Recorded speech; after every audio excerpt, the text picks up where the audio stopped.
November 16, 1952, at the height of the Cold War, the United States conducted its second nuclear test in the Pacific Seas of the Marshall Islands. In the land of rock and roll Ohio Warren, fantasy children books author Beauty, a retelling of the story of Beauty and the Beast, Robin McKinley was born. And in the quiet town of Sonobe, Kyoto, Japan, a small child was born into a modest family who will be the torchbearer for the gaming industry and transverse it into a mainstream industry and take Nintendo to multiple heights and place them in the likes of world-leading gaming device manufacturers and developers. His design principles and craftsmanship have made Nintendo to construct some of the most iconic gaming titles, including the likes of Donkey Kong, The Legends of Zelda, Super Mario Bros. And Star Fox, among various others. Nintendo was a company born out of selling playing cards to selling noodles and later on video game consoles. This wizard designer has turned the cards of a dying company into a multi-billion-dollar company is none other than the legendary Shigeru Miyamoto. Miyamoto's creativity and persona made him considered one of the most admired, prolific, innovative, and influential personalities among the lines of great leaders. Have a specific Mario Kart. Incredible honor. I am meeting the creator. Also, among the game developers and video game community, Miyamoto has been known as the Walt Disney of video games. Miyamoto's childhood had a lot of influence on his game design and it set him apart from others. He was a curious child and go around his town and his surrounding which left a positive effect on his game design. He often scared to visit caves in Kyoto, but with some courage and a lantern, he entered and explored the cave which ultimately influenced him to give birth to the Legends of Zelda game later. He was fond of drawing, painting and playing basketball and watching Japanese puppet shows. Initially they don't have a television in their home, but when Miyamoto's father bought a television, it changes the way Miyamoto sees the world. He often watches animation shows and become an adherent fan of the manga art form. He also started learning manga in his school club and wanted to become a manga artist. After passing out of high school, he joined Kanazawa Munishi College of Industrial Art and Design for his graduation. Here he found the joy of adulthood and enjoyed every piece of fun with his friends. He started playing in a band with friends and performing in numerous venues across Japan. He also listened to Western music like Beatles, The Nitty Gritty, Dirt Band and Doc Watson. But Kumamoto is a great place to let it rain, let it pour, let it rain a whole lot more, Lord, I got them deep. After passing out of college in 1977, he got a job interview with Nintendo as Hiroshi Yamauchi was the president of Nintendo at the time and was a close friend of Miyamoto's father, Ijeke Miyamoto. Miyamoto showcased some simple toy ideas of his such as three-way seesaw, children clothes hangers with animal design on them in the shape of birds and elephant, and a clock designed to be used at an amusement park. This impressed Yamauchi and he was hired as a concept artist for Nintendo. The Radarscope game was introduced in the year 1979 in Japan and was a major hit among gamers. In Radarscope, the player assumes the role of sonic spaceport starship and must wipe out formation of an enemy race. The gameplay is similar to Space Invaders and Galaxian, but viewed from a third-dimensional third-person perspective. In the early 80s, Nintendo was trying to go globalized and choose North America as a perfect place for its launch. They wanted to capture the emerging market of North American gamers, and in the 80s they introduced Radarscope, which was a previous successor in Japan. But due to longer shipment delays and logistical issues, Nintendo was unable to capture the window of opportunity and it turned around to be a major failure for Nintendo. It was a commercial failure and caused a lot of financial trouble for Nintendo America. It was estimated that they only managed to sell 1,000 units at the time. Minoru Arakawa, the president of the American branch, needed a major hit and in desperation, he dialed the number of Hiroshi Yamauchi, the president of Nintendo, to send a brand new game. Initially, Hiroshi Yamauchi was hesitant but later gave this task to Shigeru Miyamoto, who was at the time a junior designer and had little to no experience in game design. It was a veteran game designer, Gunpei Yokoi, a well-known designer who almost single-handedly created the Game & Watch series that got into action.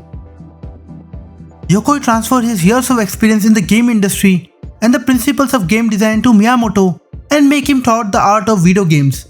Under Yokoi's guidance, Miyamoto understood the detail of game design and its hardship. Yokoi was a supervisor to Miyamoto and oversaw the overall project. Initially, he told Miyamoto to modify the Radarscope game, but Miyamoto was not interested in shooting games, maze, or sports game. He was thrilled with the Pac-Man game, which he found interesting and started thinking about creating a new game from scratch. They saw it coming. Miyamoto always wanted video games should have a storyline and emotional elements attached to them. He got inspired by the Popeyes cartoon and wanted it in its video game, but they were unable to get the media rights and then started thinking about creating his own characters. He opened up the drawing board and pulled some character from Popeye, where Donkey Kong replaces Bruto, Olive is replaced by Pauline, and Popeye becomes Jumpman. The story was pretty simple. Love triangle. Donkey Kong escaped from his master clutches and kidnapped Jumpman's girlfriend Olive and put her in a jail, and Jumpman's mission is to save his girlfriend from Donkey Kong. Initially, there was pretty much criticism among the company, and many Nintendo employees saw this might cause the downfall of Nintendo. But Yamauchi was convinced and ordered to put this game into arcade units and replace it with doomed game Radarscope. It was initially tested in 2 arcade units in Seattle Bar, and owners were reluctant to install it due to the poor sales of Radarscope. But Nintendo employees convinced bar owner to test it out for a few days. Within a couple of months, it was oversold. This prompted Nintendo to install over unsold Radarscope units, and word of mouth and marketing leads to one of the major hits for Nintendo. This cemented Miyamoto's position in Nintendo as an emerging star. Later on, many sequels of Donkey Kong came, like Donkey Kong Jr., Donkey Kong 3 and many others. As reported by Business Insider, this franchise has generated gross revenue of around USD 4.4 billion worldwide. With the success of Donkey Kong, Miyamoto and Takashi Tezuka started working on the Super Mario Bros. Game in 1983. This was the same character used in Donkey Kong as a Jumpman. It also appeared in Mario Bros, which was released before Super Mario Bros. Mario got his name from Mario Segale, landlord of Nintendo USA warehouses. This time Mario's job role changes from carpenter to a plumber with an Italian accent who lives in New York. Mario! Woohoo! The gameplay for Mario was pretty simple. The player controls Mario, the protagonist of the series. Mario's brother Luigi is controlled by the second player in the game's multiplayer mode and assumes the same plot role and functionality as the Mario. The objective is to race through the Mushroom Kingdom, survive the main antagonist Bowser's forces, and save Princess Toadstool. It is a side-scrolling platform game where the player moves to the right to reach the flagpole at the end of each level. Super Mario Bros. Was first released in Japan on Friday the 13th of September 1985 for the family computer, also known as Famicom. Run them, they're called the Famicom, are well on the way to becoming as much a part of family life as a video recorder or a fridge. More than 1 in 3 Japanese families has one. It was later released that year in North America for the Nintendo Entertainment System, also known as NES. Super Mario Bros. Received great appreciation from critics upon release. Game Machine in its December 1987 publication gives an overall rating of 89%. They said it's great and playable game and said it's an easily hookable game. Clara Adgile from the Computer and Video Games mentioned that Mario's game looks may seem simple, but it's pretty tough to play. It has a lot of hidden features in it. Danny Carranza from Top Score magazine of 1986 edition wrote that mastering Super Mario Bros. Required a lot of skills and good memory too. Super Mario broke all the records of Nintendo upon release in Japan in 1985. It sold almost 5 million copies and earned nearly 12 million USD, which is inflation adjusted to USD 181 million in 2021. In the United States, more than 1 million copies of the NES version were sold in 1986, more than 4 million by 1988, 9.1 million by mid-1989, more than 18.7 million by early 1990, and nearly 19 million by April 1990. By April 2000, 40.23 million, for which it was awarded the Guinness World Record for best-selling video games of all time.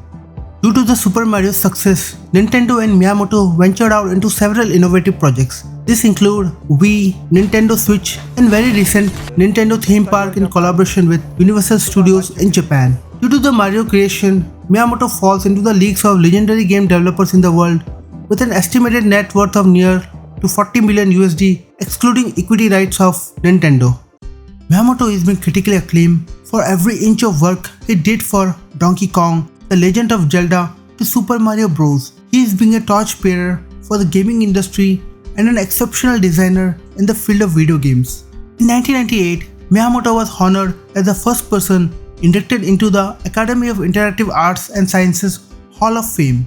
In 2006, Miyamoto was made a Chevalier Knight of the French Ordre des Arts at des Lettres by the French Minister of Culture, renowned Donio de Vapres.